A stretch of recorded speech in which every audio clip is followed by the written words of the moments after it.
Hey guys, in this video we are going to learn how to add a specific default payment method in the Uber app so you can pay without worrying next time what you want to do.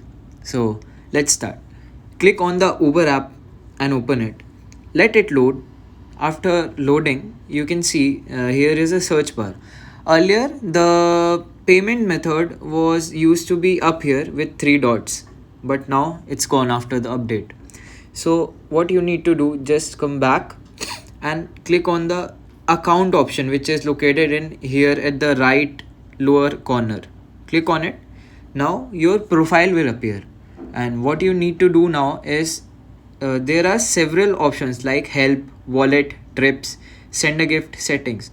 So you just need to click on the wallet button.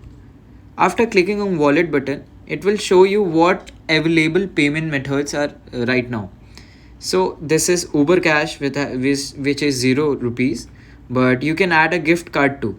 So here you can add whichever default payment method you want. So suppose I want to add my credit card or cash.